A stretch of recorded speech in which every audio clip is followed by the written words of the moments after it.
بنیادی طور پر علم کا جو مقصد ہے، تحصیل علم کا، وہ اللہ رب العزت کی رضا ہے۔ خاص طور پر جو لوگ علوم دینیہ کی تحصیل کرتے ہیں انہیں یہ چیز پیش نظر رکھنی چاہیے ہمیشہ کہ ہم جو علم حاصل کر رہے ہیں اس کا مقصد یہ ہے کہ اللہ تبارک و تعالی اور اللہ کے رسول صلی اللہ علیہ وآلہ وسلم ہم سے راضی ہوں۔ یعنی اس علم کے ذریعے ہم اپنی اصلاح کریں،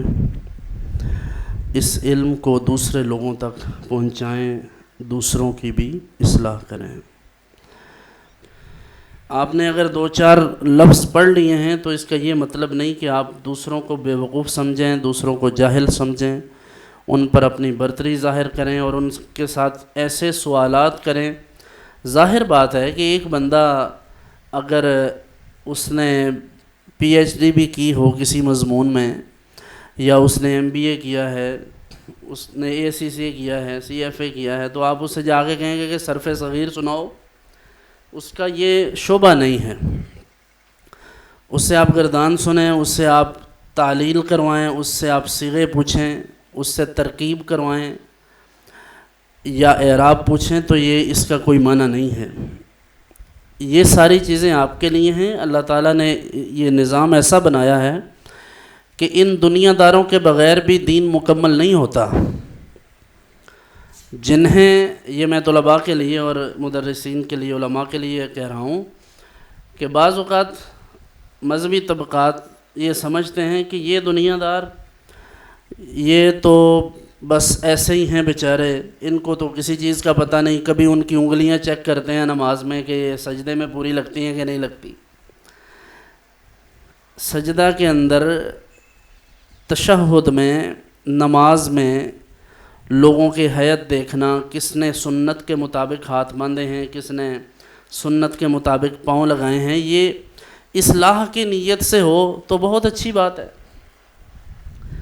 اور وہ اصلاح بھی لوگوں کے سامنے نہیں، ہر ایک کی حیثیت ہے، جس کو اللہ نے جتنی عزت دی ہے اس کے مطابق اسے ٹریٹ کریں۔ اب ایک بندہ عزت دار ہے، پھر آپ سے عمر میں بھی بڑا ہے، اس کی داڑھی بھی سفید ہو،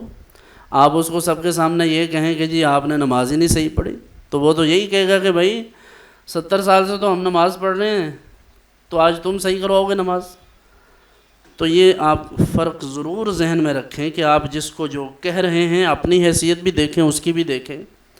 اور بلا وجہ کسی پر اپنا علم امپوز کرنے کی کوشش نہ کریں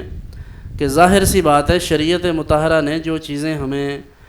بتائی ہیں ان سب کی اپنی اپنی ایک حیثیت ہے۔ کسی چیز کو ہم پر فرض کیا گیا، کسی کو واجب، کسی کو سنت مؤکدہ کے درجے میں، کسی کو غیر مؤکدہ، کسی میں صرف استحباب ہے، کسی میں صرف اباحت ہے۔ تو یہ نہیں ہو سکتا کہ جو اباحت والی چیز ہے یا استحباب والی چیز ہے آپ اس پر جا کر فرض کا سا حکم لگائیں۔ اور یہ بھی عام لوگوں کا کام نہیں ہے، عام طلباء کا کام نہیں ہے کہ وہ جا کے لوگوں کو پرکھتے پھریں